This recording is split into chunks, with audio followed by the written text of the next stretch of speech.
All right. We only have 2 mics, so we're going to have to trade. Thank you. Thank you. Today we're going to talk about the state of the design industry, because that's what it says on my paper. And I want to tell you a real quick story. I used to be a punk rock musician, and every time I played somewhere, nobody would ever come sit up front.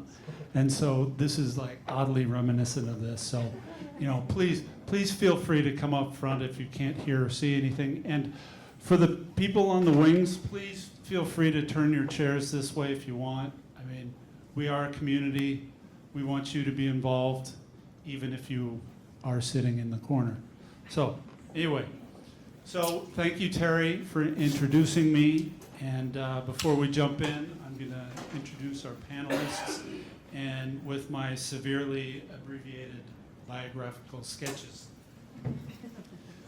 First, I'm going to introduce Rachel. Rachel Elnar is a creative producer, art director, writer, and educator with more than 2 decades of experience designing events and communities. She co-founded Ramp Creative, an award-winning design studio, launched Type Ed, and has served as both a board member of AIGA Los Angeles and is a current AIGA National Board member. At Adobe, she produced Creative Jam Live, where over 100,000 designers and students participated annually.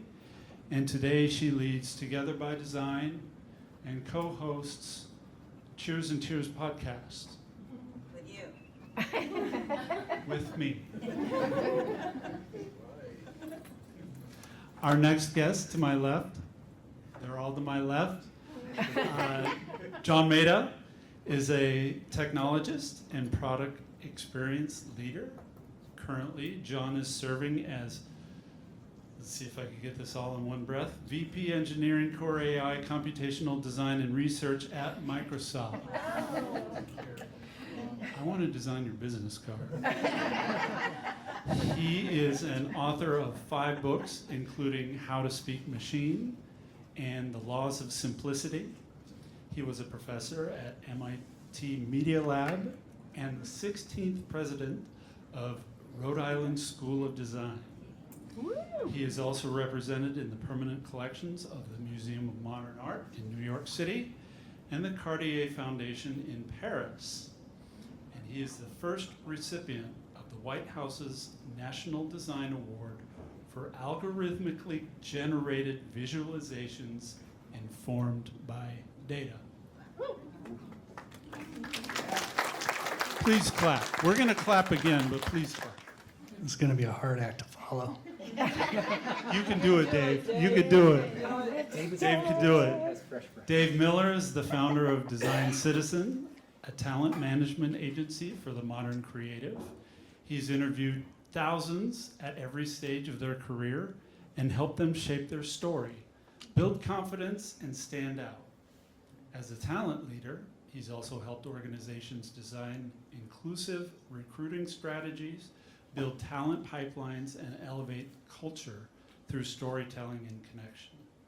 From full cycle recruiting to strategic direction, he brings systems thinking, creativity, and empathy to every aspect of the talent experience. And he is also wearing a turtleneck. So we are bookending the panel. So please, round of applause to everybody. Thank you. It's a privilege to have them all here. So this evening, as I mentioned earlier, we're going to talk about the state of the design industry. Can everybody hear me? I mean, I know I can hear me. I know I'm loud, but so the design industry feels like it's in one of those in-between moments, part revolution, part reflection. So today we're going to look at where design is headed, how technology is reshaping our work, how we connect through community, and what it means for designers at every stage. So real quick, how many students And junior designers do we have in here? Okay, few of you. Mid-level designers? Okay, few. And then senior director, C-suite, business owner, so on and so forth. And this is my favorite, this one.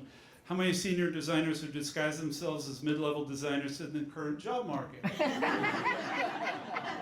Okay. So wherever you are in your career, we want you to be a part of this conversation. So as I said, please turn your chairs. It's going to be kind of an open forum type of discussion. I'm going to give them some prompts, get things started. If you have questions, please raise your hands, and we'll get to you. I'll either run to you, or maybe if you have a loud voice, you could just yell. So let's start by grounding ourselves, regardless of where we are in our careers. We've all felt the shift. New titles, new tools, sometimes less clarity about what design means. And to our panelists, what does being a designer mean to you today? And how has that definition changed since you began your career?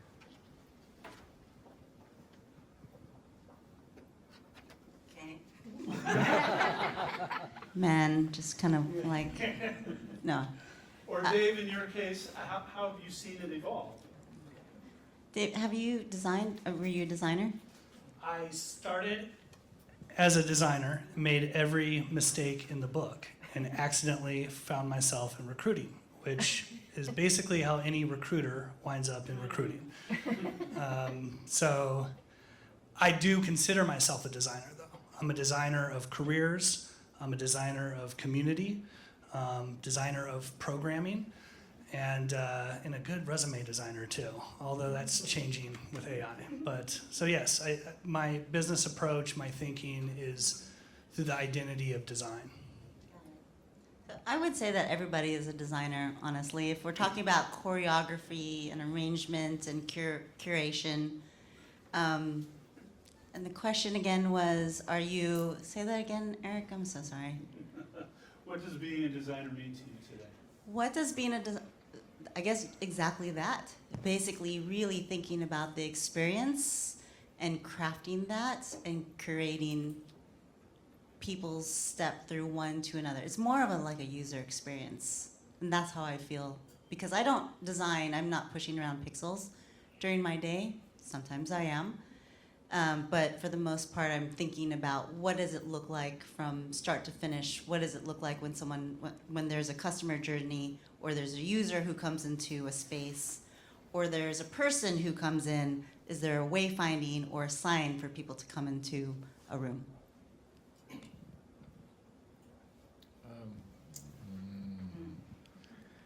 Well, I'm really glad to be here with you all.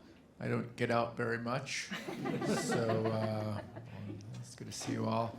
Young people, good luck. I think that, and as you were describing design, and also there was a time where pixel pushing, etc., was I think pre-chat, we thought more of pixels.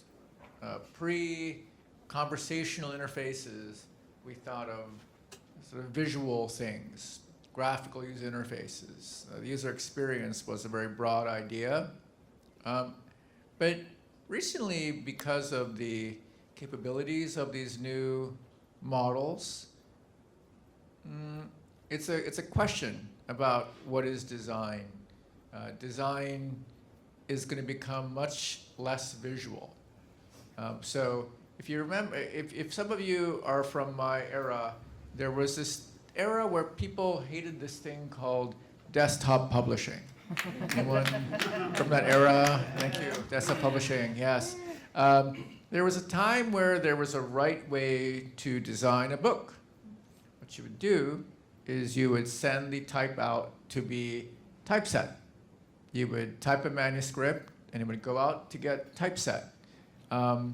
which means someone else was figuring out where the type lived on a page and then created a photograph of that. And it would come to you as a photographed piece of type, and you would use this thing called X-Acto knife with rubber cement, which smelled really good. And you would cut it, like by hand, and you would paste it on the board. And this was the right way to do graphic design. And then this stupid thing called the Apple Macintosh arrived, where ridiculous people thought it was a better way to design a book. And that's when desktop publishing existed, and people wanted it to die. It's a bad idea. And that, of course, was a wrong thing to bet on. But the key thing to note is that it got faster. You were able to make a book much faster. When you can do things faster, you can get paid more money by doing more jobs. Same with the web design era. Web design, stupid idea. The web's never going to take off. And so I'm going to design books and posters, and you go do that web thing. But of course, the web became an easier way to communicate. And now you can actually communicate even faster. You can create faster. So just to summarize, we're now in an era where speed is extremely important. And the problem with that is that creativity tends to take time. So that's what's changed, I believe, for design. Okay, thank you. What are some of the most significant forces shaping the design world right now?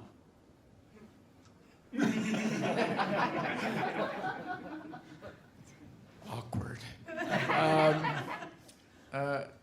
The key force that's changing everything for the junior people is that those who are senior or mid remembered there was no such thing as product managers. They were more of a rarity. There were engineers. In the beginning, there was the engineer who, for the life of them, couldn't make the thing usable. Therefore, you needed designers to be able to do that for small software jobs. But the product manager became critical as things became more complex. What's different is that the new technology enables the product manager to design without the designer, which is a brand new thing that is only, yes, right now not so much, but it is going to only increase, and it's going to be very confusing. And for careers, it's going to be much harder because this was not a predicted part of a path of education. So, and because the models are only improving in capability, we can expect it to also impact other categories, specifically writing software. But here's the exciting thing. A designer is also able to design products. A designer can now engineer. So if you flip it, it's actually the most interesting time to be someone beginning in their career if you choose to use these tools. So that's the very exciting piece. Dave, you wrote an article on LinkedIn earlier this year, just kind of about your prediction of where designers are going to go and what that's going to look like. Do you have anything to add to Yeah, what you're saying? Going off of what John said, I think of it, traditionally we talk about the T-shaped designer, someone who's good at a high level at several things, but can go deep in one thing. And I'm thinking of it, the evolution of it, more as like a constellation shaped. Someone who, as the disciplines of engineering, product design start to collapse in on itself, and the walls between those disciplines start to disappear, it's now a bit of an arms race of who has creative control over that.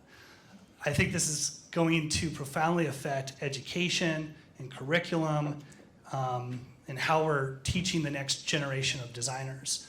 I see a future where you're kind of all three, which traditionally companies want to hire all three, but it was a bit of a pipe dream. People are typically good at one thing and can complement themselves with others.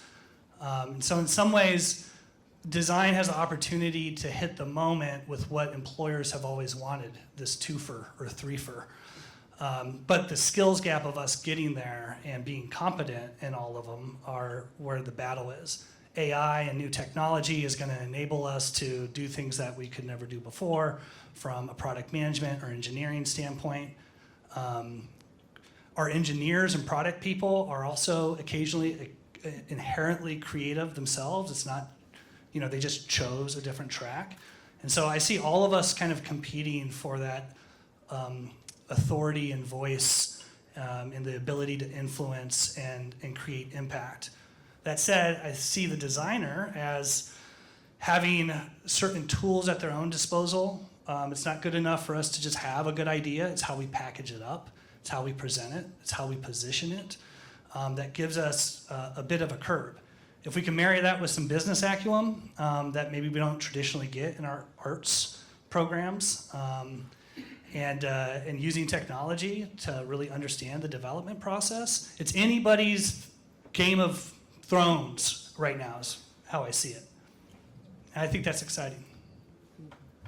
Very good. Thank you. I mean, a Game of Thrones always winds up in a bloodbath, but Don't you mean Hunger Games? yeah, it could be Hunger Games too. I mean, I think it's great that designers and art directors will be owning the full experience, right? Being able to have all these different disciplines and really see from a high level what an experience should look like. However, you're right, like it does put a lot on education and how we're going to get there, how we're going to train for those skills. And then there's going to be a larger gap in terms of efficiency. So yes, it will be much more efficient to hire one person who can do all the things. What about the full team that we used to have? They are no longer needed? This is why I say Hunger Games. Well, I was just thinking just now that the great thing about people educated in design, or even informally educated in design, is that they're very curious people. Like, how many of you are kleptomaniacs? Or, right? You can't help it. Like, oh, that's kind of good, Search him. I know I'm at Amazon, so I'll be careful. But it's because you can see what is interesting that others cannot see, or you're able to, you've been taught how to see as well. So you're unusually good at seeing what is interesting. I noticed this when I was at Rhode Island School of Design. I used to love talking to the parents, actually. And the parents are so used to their kid being considered strange, And I thought about that, and it didn't really hit home until I was in the lobby of a hotel in Boston that was kind of, all hotels are bougie now, but that was extra bougie. And there was these lights, from the ceiling, and they went to very striking, and there's glass and whatever kind of thing. And then, so very striking. And then I remember I was working in the lobby and I heard this mother with her daughter walking in the lobby. And then the young woman said to the mother, Mommy, look at the beautiful pattern on the table. And then she's saying, shut up, let's go. We gotta go. And then I was thinking about the little girl has the gift to see what is beautiful, which is kind of a curse, but it's also a gift. And many of these large language models or even large diffusion model type of things, they're all good at predicting what an average thing will predict. So I would just encourage you all as you begin your career to really have an eclectic curiosity, because that is something that these technologies aren't designed to be able to actually not absorb. They don't absorb these outlier things as well, right? And don't think of it as a person or a Avengers, Ultron, whatever. It's just math. That's all. Anything else to add? I'll get to the AI discussion. Don't worry. Don't worry. Are there any misconceptions about design that you wish people would unlearn?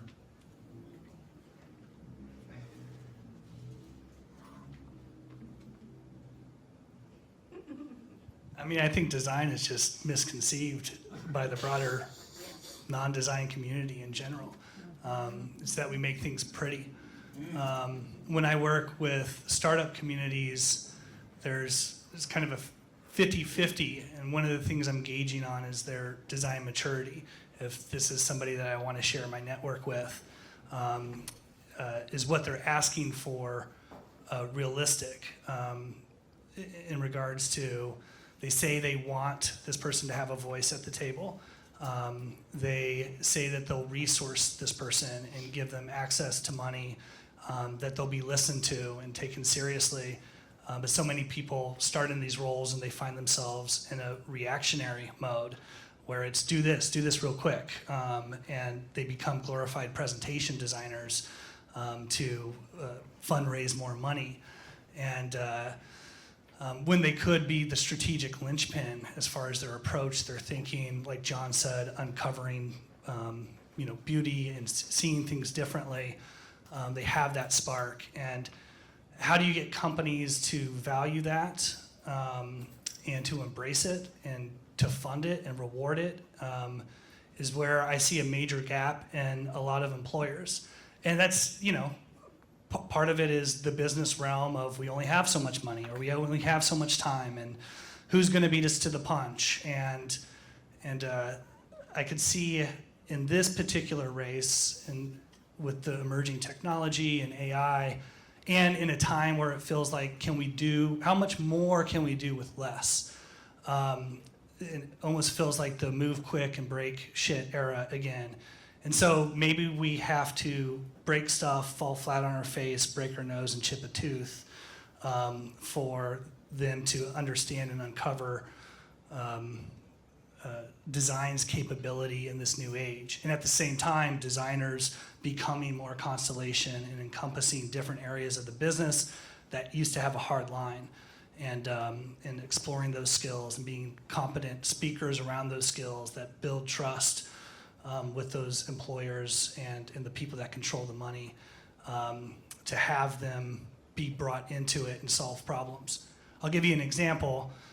I've had more companies in the last month reach out to me for AI conversation designers.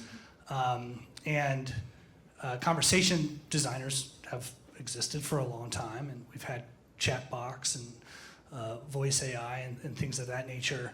But the fact that I'm getting so many at the same time from different areas at different levels, or different sizes and corporations, it's been a long time where I was like, oh wow, like something's happening. And that's what I love about where I'm at in my career is I'm in the trenches, so I can start to see a trend before it's happening. The bad part is that a lot of them are looking to replace their customer service agents. And so there's going to be a bloodbath over there of thousands of people laid off. The good news for designers is that it's a very specific opportunity to design something that you can actually put metrics and KPIs around that can't just be engineering or product led. And so it's an opportunity for design to show monetary value, like true money, where they can dotted line it right back to the design team and what they've done here. So even though there's a bloodbath on one end, there's also this chance to, as a discipline, become the go-to source of how are we going to reimagine this, how are we going to implement this, and how are we, unfortunately, going to save a lot of time and money that we'll end up pocketing. How to do that equitably, is a whole other conversation.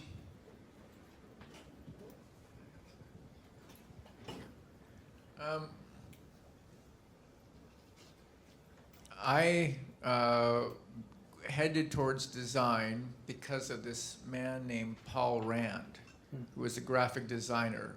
If you Google or Bing the person's name, it'll come up Rand Paul. But Paul Rand was a famous designer. His SEO has gone to crap. But he designed the IBM logo, which at the time was a revered logo, a Westinghouse, not so heard of. Enron, bad job. But Next and The Limited. It was an interesting, iconic designer. And I found one of his books in the library at MIT and then headed off towards design and like, what is this field? And then 10 years later, I went to go see him. And that was a very special moment for me because I found him in this book. And so I was like, whoa, I'm going to see the guy that really got me going. And it was a 8 a.m. appointment in Connecticut, which if you recall, or those of you who've been to the East Coast, it's a pain to get to Connecticut. But you go to New York, you take the train, you get off in the boonies, and then you get in a cab, and the cab takes you an hour out, and this is before Uber and Lyft, so how am I gonna get back? I don't know. But I show up at 8 a.m., door opens, and the guy says to me, I'm sorry, but my assistant is sick today, so you're gonna have to work for free for me. This is Paul Rand. So I said, oh, okay, I'll do that. Wow. And then I sat down, worked for him that day. He was finishing his last book called From Lascaux to Brooklyn. And I was like, wow, this is good. I was doing stuff, and he says, that's wrong. I said, looks right to me. And then so I realized when you're like, whatever, they get to whatever, boss you around. And then it was around noon. And back then, there wasn't this snack bar technology you all have now. So I didn't have like a backup. And so I didn't know what to do. I was getting hungry. I was at a strange man's house by myself. And he comes out with like a plate with a bologna sandwich on it. And like, I was like, he gives it to me. But you know when someone gives you something and he doesn't let go of it? He gives it to me, and I'm trying to pick it from his hand, and he said, I don't make sandwiches for everyone, you know. And so it's like extra guilt, you know. And then you're like, and the bologna was so, bologna, did I want it? But I was like, oh, I'm just so hungry. But he just was sitting there across from me, looking at me while I'm eating, so extra awkward. And then he says to me, young man, I have something very important to tell you. And so I'm like eating my bologna sandwich, like, oh, this is gonna be good. He said, make lots of money. And I'm like, design Yoda, dropping this kind of wisdom?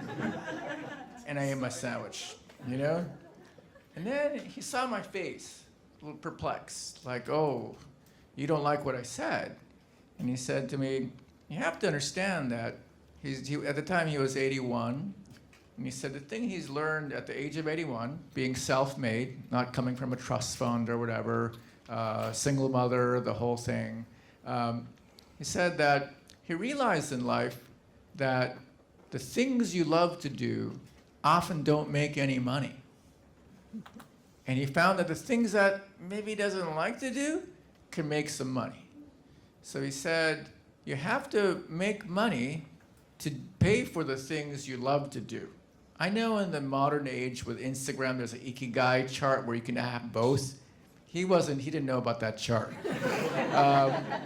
And I remember him saying this to me. And he said, for example, you found me in this book. And I said, yeah. He said, which book was it? And I said, it was Paul Rand's Thought on Design. And he said, how was it printed? And I said, it was 5 color. It was 4 color with an extra silver plate. And he said, Yale would only allow me to print a black and white book. So I paid for all the colors. Boom. He didn't say boom.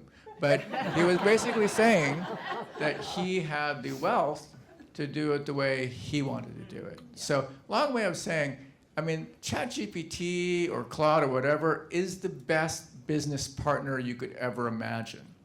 I got my MBA as a hobby because I was tired of not understanding what they were saying, business people. But you don't have to do that anymore. You have ideas. outsource your business partner to ChatGPT, it's better than a Stanford GSB grad in many ways. It's a great time, but you have to understand money or you don't have freedom. I don't know what to say. I mean, that's incredibly profound and a great story. And I think Paul Rand, didn't he do an AIGA logo at one point? I think he did. so. I think he did. Yeah, so, I mean, let's just go ahead and cover AIGA. I mean, I'm sorry, Yeah. AI, not AIGA. Oh, yeah, thank you. My mistake. My mistake. AI. And by the way, the AI and AIGA, no relation. No relation whatsoever. So, I mean, to quote the late David Bowie, is there life on Mars? I think he's already here. So, I mean, we're here with AI. What excites you or worries you most about AI's role in design? And I think we've already touched on it a little bit, but if you care to expand on it. Well, all I hear is what the community is saying, and they're scared.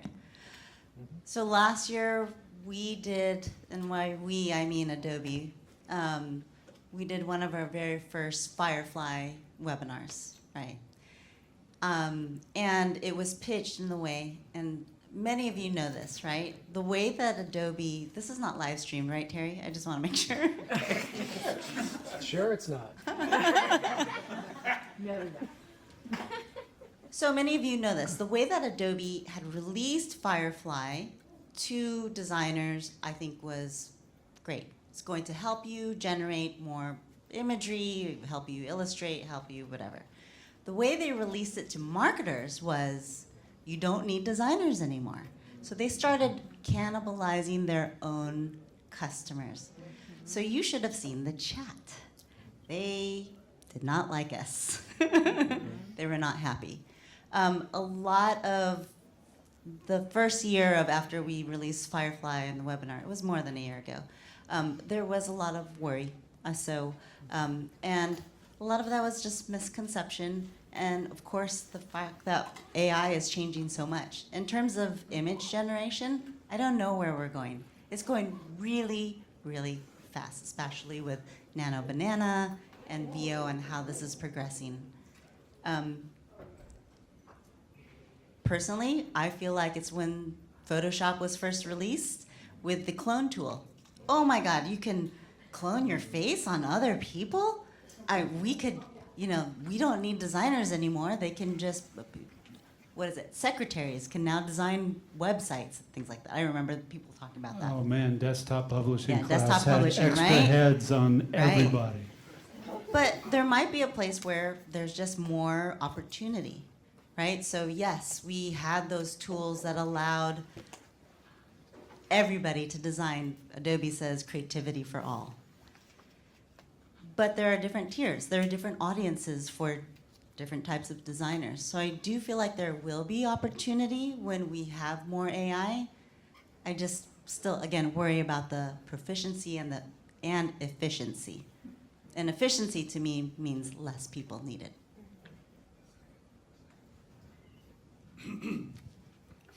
Yeah, I could see internal DNA of design teams, or even if we call it design teams, how that structure will change. I find from a personal note, and with John saying this is your personal assistant, your business strategist, and as somebody who runs his own business, there's things that I'm more proficient with than others. I'm horrible from financial, clients will say, are you going to invoice me? It's like, yes, I do want to get paid. I will invoice this. I hate Excel, and now I have really complicated, beautiful Excel spreadsheets, that I can have ChatGPT design for me, that I actually utilize on a day-to-day in my business. I find my confidence level as a business owner has changed as far as just what I'm capable of. I've also found where my limitations are, where I'm like, I need to pay somebody real. to do this right. And I think maybe age, for me, has something to do with it. I don't know. I guess I'm at a point in my own life where I've got one foot squarely in what's been up to today, and then I'm 1 foot squarely in what's about to come tomorrow. And having that past of not being born in the digital age, at least in any mainstream sort of way, allows me to be more creative with how I use the tool. I don't know if that will affect an 18-year-old or let's say a 14-year-old right now who's going to go into college, maybe, when they're 18 and those tools available. Will they have the same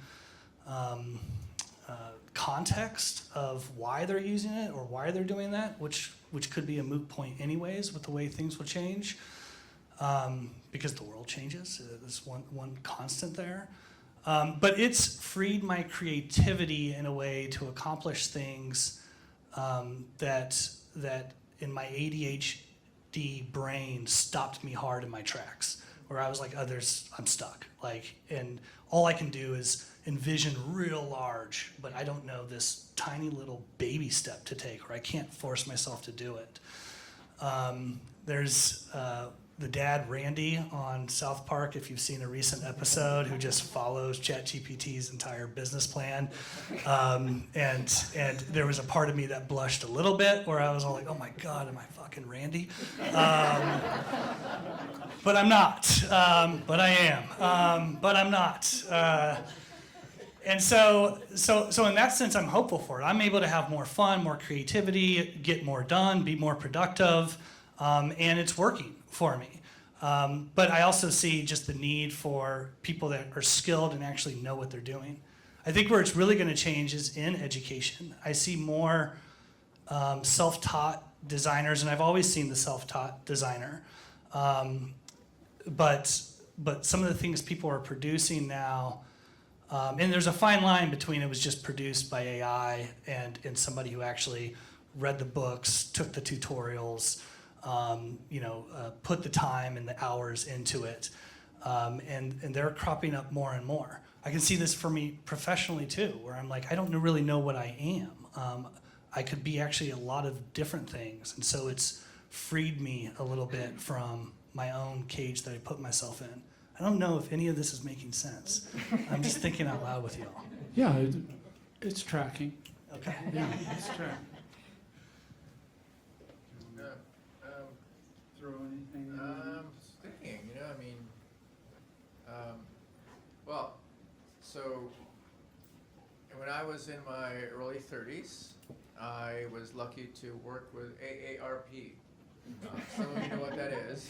It used to stand for the American Association of Retired People, but they rebranded, so it's an acronym that means nothing. Kind of like Prince, the symbol, you know what that is? It's like, I don't know what it means, but it means, older people. But I got to really understand the world of getting older at the early age of 30-something, 32, whatever. And I learned about this report from the Pew Research Trust that you still look for it, it's still online, but it predicted that in 2040, the world would change from a population pyramid, meaning a lot of younger people and increasingly fewer older people, population pyramid. It predicted that that would become the population rectangle, meaning that there'd be fewer children born and older people would live longer due to medical science. And so it'd be a population rectangle. It was also prophetic, and it also predicted that in the United States there'd be fewer Caucasian people and the demographics would change too. So it was sort of predicting the world wasn't going to be the same world we all lived in. From an employment perspective, the population rectangle to me is what I feel right now, where you have people who are older who want to keep their job longer. You have people who are junior, there's fewer of them, so they're competing with the older people and the so-called middle, senior level people.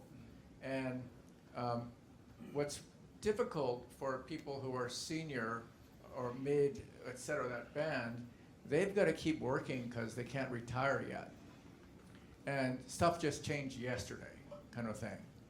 For the people who are just starting out, you're highly advantaged because you're right there in the uncertainty, and you're more likely to find the path because you have to.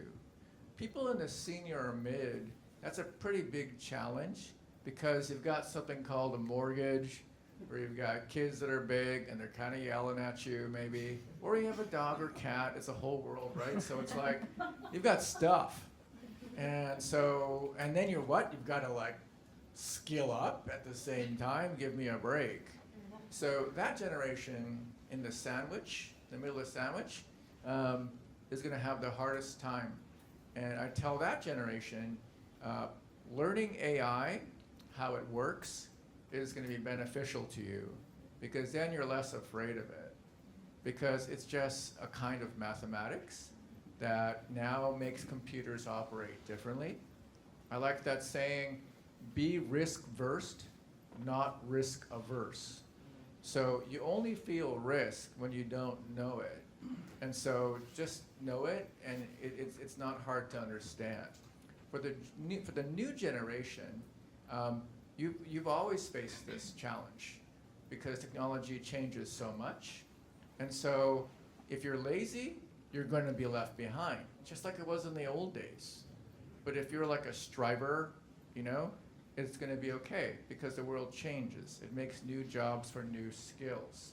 It always happens. And that's leadership skills. Yeah. Leadership skills. And what you're talking about in terms of AI and how it just kind of learns from what's been out there already.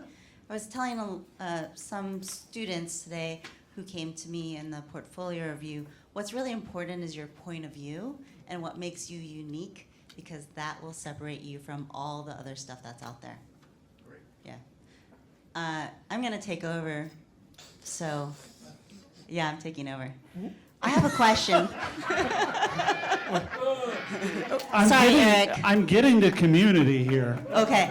Well, what I'm And saying then you is can that take over. I'm going to start by asking, like, if there are any questions now, because I feel like we've been putting on a show, and I want to make sure everyone has Yeah, of their course. voice. So sorry, Erik. Questions? You're not sorry.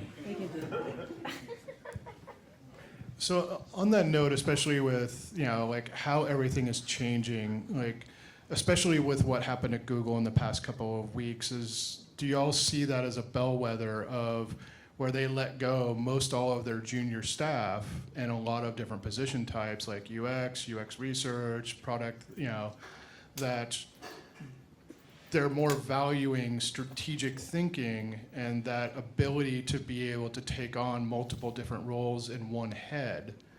And how is that going to work for the junior designer who's just coming out of school, who, like, especially like a lot of the tasks that normally they learn from, which is like, here's some artwork, go make me 20 versions of this in 20 different languages, and here's a bunch of production tasks to start to like learn how the process works and learn where the pitfalls are and how things go wrong. How is, like, where do you see that learning curve to happen to know, like the biggest draw for me is like that I can add to a thing is that like I can look at somebody's design and tell you the 20 things that are going to go wrong with it. Where does the designer learn that now? That's a tough crystal ball that I don't have. Right now in today's market, I think with a lot of the layoffs we saw, it disproportionately affected three groups. One is very senior leadership. The second being research and strategy, and the third, in no particular order, are early career professionals, people just trying to get their foot in the door. What I see most companies looking for the most right now are player coaches, which could be like considered more lead, design manager, principal, senior, IC. And they're meeting the demand of, we want it now, we need an adult in the room who can come with some structure and communication skills, but stay in your lane, don't slow us down. And with all the layoffs, like, do we take the the recent senior graduate, you know, or do we take the person with 2 to 6 years of experience who can jump in? And they're going to take the 2 to 6 year person who's been around the lap a couple times. I think that that's this brief, hopefully brief era of the next 3 years of the going back to kind of 2007 tech mindset of just moving stuff and getting it out there, where some failure could happen. I think also with, you know, what I was talking about with like conversation design, being able to, you know, replace a workforce but show actual value from a dollar sign standpoint, could put more earnest on design having a voice at the table. I was more concerned that it was slipping backwards. So I think that could be where the senior leadership comes back into play with it. But there's a lot of people that are at a point in their career where they played the whole game and they feel like the rug just got stuck or just taken right out underneath them. And they're like, I need a new retool, reskill. At this point in my life, I had 5 more years to go, and then I was going to retire. And what do I do? You know. And then by the time they want the strategic leadership, do they bring those people back in, or do they give it to the current player coaches who were maybe 2 down from that leader in an org chart, you know, and let that person assume into the role? And that person may have lost the mentorship to really grow into true strategic leadership that we're talking about. In the meantime, we have our students out here that are just trying to get their foot in the door, and where do they do that? I think design could contract as far as the amount of people businesses employ, how large these teams are, what their titles are, and I think some things would have to fail miserably, cost companies a lot of money. It all comes, when you have to ask why, for me, it's usually money. And so that will be when they start losing money or getting beat, or this is the opportunity where startups with high design maturity can start to eat people's lunch, you know, where they start to say, okay, this needs to be resourced correctly. And then it'll be on the part of the leaders within those organizations of creating a track in the elevator with college programs, with internships, of hiring on potential, which is, I think, the worst thing that the industry does by and large. With companies that brand themselves innovative, the least innovative thing they do is around hiring. And so it's going to take the leaders that are currently in these positions to advocate and open these doors and at least put some numbers behind it or a business sense around it, or just use their budget for it and don't ask for permission. Again, not a silver bullet, but just random thinking onto your question. I don't have an answer for that. I mean, I think internally, we just need stronger design culture. For those who are being left behind, there's so many people being left out. But I don't know, maybe you can help convince the companies to build that, because I know there's some teams reaching out to us that need the money so they can have better connection, but they're not being supported by the leaders. It feels very doom and gloom right now. I'm so sorry. You know, there's like vitamins or there's painkillers. I like painkillers. So for the junior people, I strongly recommend the unfair advantage you have by being at this seminar and learning about conversational UI. Get on that. And secondly, you can be more AI native than the average person. So show up super AI native. That is a valuable skill. For the mid and senior, player coach is, I think, a code word for can you still make things versus are you just trying to lead and manage? I think lead and manage is not as effective because you need the new hands-on skills to be able to show how these tools work. So it means putting in extra hours, reskilling yourself on what the people that report to you can do. And this is something I'm actually doing in my own role. I am encouraging people who are senior mid to reskill. The immediate reaction is, does it mean I have to code? And I'm like, no, but you have to build a really fast Figma prototype so that people can get on board quicker, and you can't rely on your reports to do it anymore because now is really important. And for people that are junior, looking for people who bring the new AI native talent, the skill, there's this person that we were like recruiting, and I remember being on the call with this person, and then I think she's like 22 or something. And then I was just having so much fun listening to her because she was using a language I've never heard of. She was describing all her designs, so like blah, blah, blah, blah, blah, but the contrition was wrong. I was like, what's contrition? And she used it 3 times, but apparently in that circle it was a word. And she said sick 4 times. So I thought that was a real advantage, I'm not kidding, because they're representing a generation that everything has to work. So I would just say that just show up and as your generation, it's an unfair advantage. Skill up, be the AI native person. You'll be better off than hoping that print design is going to come back. Sick. Rachel wants to know if you have any more questions. I have like a 2-pronged thing because I graduated, for all you new designers, I graduated in 08, 010, in the last recession that we had where this was happening again. And where you will get your experience when you don't have the mentor or the thing is literally in the trenches. But if you, like you said, if you are lazy, you will be left behind. You have to be humble and learn from your experiences, and if you can find mentors wherever you can get them. But my other question to follow up for this is, do you think this is kind of cyclical of, in 08, we had the recession, people weren't investing money in anything, but then you had the explosion of apps, and that's where the workflows exploded again, and we had all the designers coming back in. So we don't have the AI tools that are groundbreaking yet, but once we get there, do you think you'll see that resurgence again of designers, and that's where all the new people, you will find yourself? Could that be it?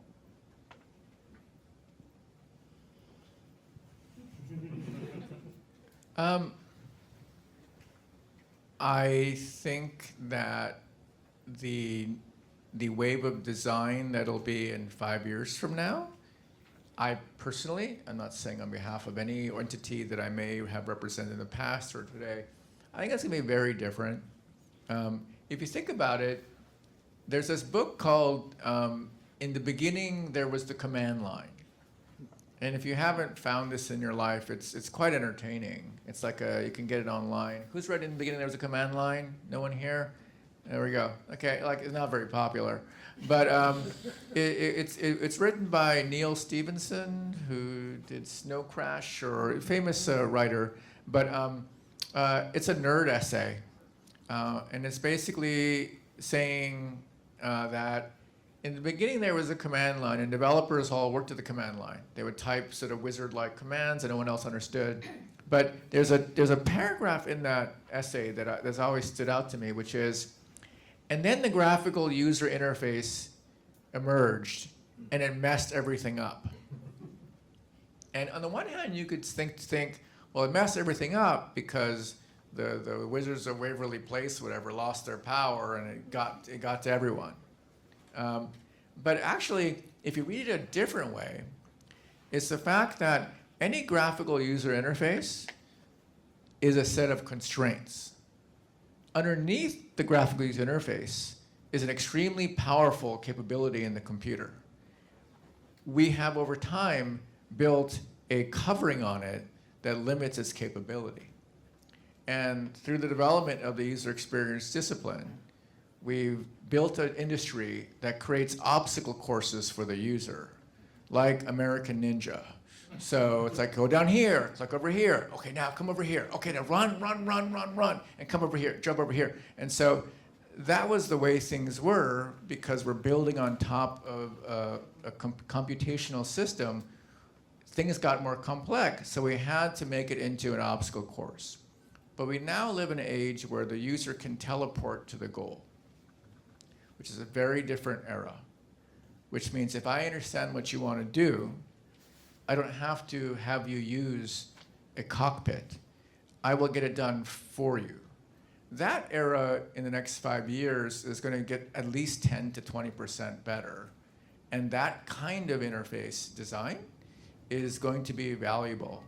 And it requires you to change how you think.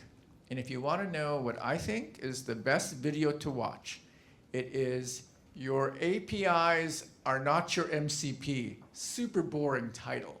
But it has the best description of how moving from a world where the job to be done is defined, and number two, designers will design the minimum set of tools that an agent can use to solve the job to be done. In this case, it was in that boring video, which I love so much, they describe a database migration problem, and the team designed 4 tools to be able to solve 99.9% of database migration problems. There's no interface involved, but there's a lot of design involved. So that's where I think things are going. Any other questions? There's one more question here So- in the back. And I'll just say that, yeah, keep going. Keep going. She does this in the podcast too. Just keep going, Eric. Video podcast or just audio? Oh, it's video. You could see my eye roll a lot, so, yeah. So I'll just say that, yes, apps came along. We don't know what's coming, right? Obviously, there's going to be a lot of screenless UI. There'll be UI and glasses. We don't know where designers are going to have those opportunities, but there will be opportunities. We just don't know what those are. Yes, I'm so sorry.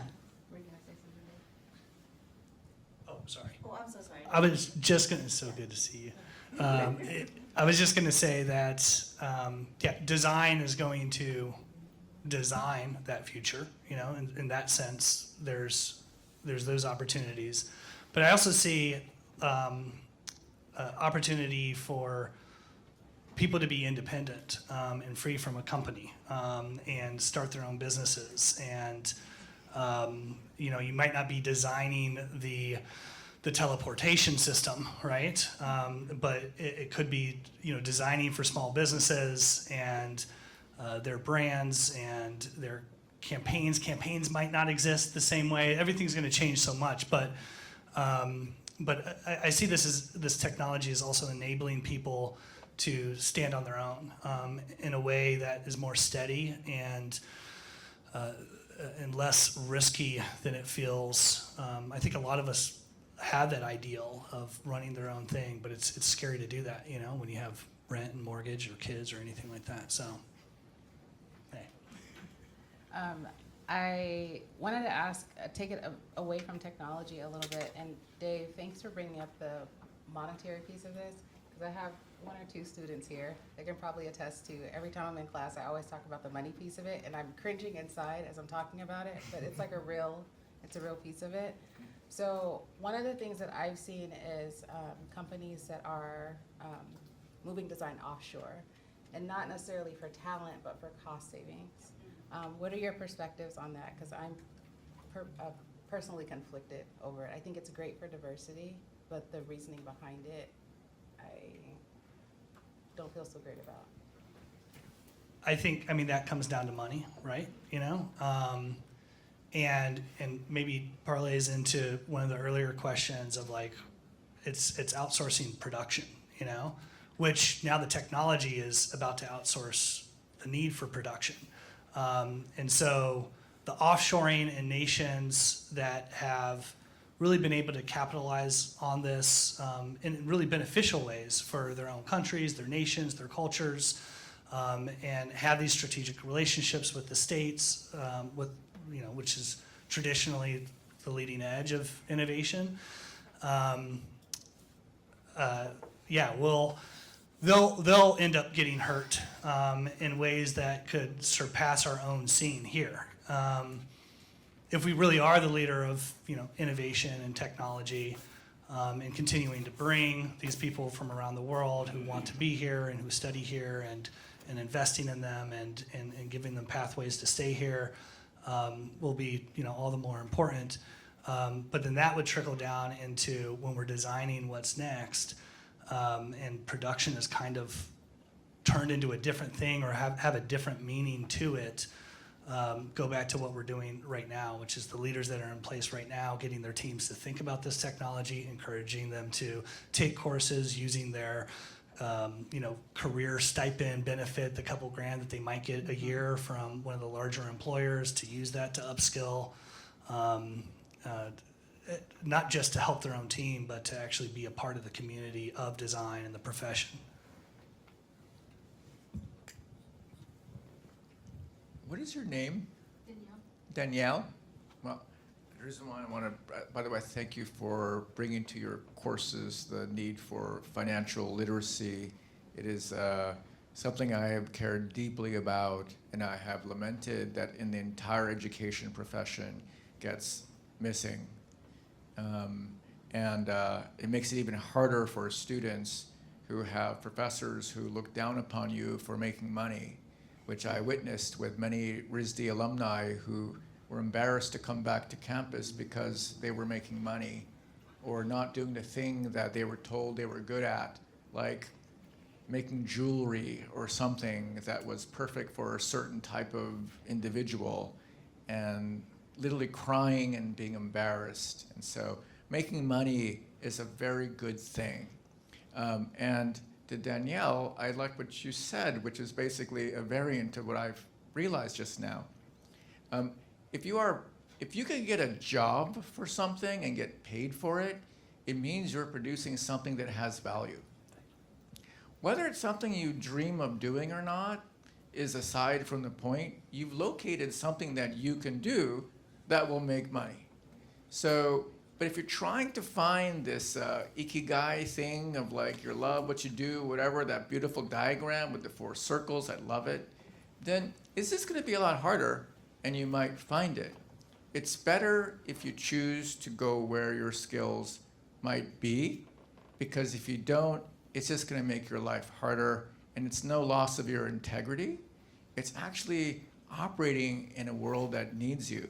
Now, the question of offshoring, et cetera, if you've noticed, we have this, those of us who are Americans, non-Canadians, we have like a president of that has this tariff thing. And tariff thing, by definition, is about protecting the local production. So you could argue, well, I don't know, that someone's going to say, oh my gosh, there's going to be a tariff on design, outsourcing, et cetera, whatever. And are we going to be happier about that is the question. And those of you know the story of Japan. Who's seen the Tom Cruise movie, The Last Samurai? Last Samurai, have you seen that? Okay, all right. You don't have to be a fan of Tom Cruise to watch that film. It doesn't have him running really fast. But it's an interesting movie because, you see, Japan closed its borders for a long time. And in doing so, it was kind of awesome because it was able to make its culture super its culture and thinking, wow, we're the badass people of the world because he never left it. And so what happened is when Japan was open to the rest of the world, it couldn't compete. The example in the Tom Cruise Last Samurai movie, there's all these people, they're awesome at using swords. They're the best at using these swords. But guns are actually better than swords. And so in the end, in a market economy, it was harder for them. So I think the way to think of it is if you want to be robust and competitive, you want to find where your skills are still unique rather than look for where someone else is doing it cheaper than yourself, is my take. Fantastic. We are running very low on time. We need to close up pretty soon, and we need to wrap this up in a nice little bow. Real quick, some housekeeping things. We are still in an Amazon facility. Amazon people, can you please raise your hands? Amazonians. Thank you, Amazon folks. And they will happily escort us out of the building. One person for how many? 6? 6. 1 to 6. Ratio of 1 to 6. Or however many we need to get everybody out. Gotcha. So thank you for having us here. Rachel, Dave, John, thank you for being here. I didn't get to cover everything, but thank you. And thank all of you. And, you know, I mean, this was designed to start conversation, get conversations going, maybe see something in a different way that we're all very curious about. And so please, I encourage you to continue the conversation. Please come to other AIGA functions, and because Support your Terry community. will be very sad. A big round of applause for our panel, please. This is fantastic. If you feel like you were part of something special and unique, it's because you were.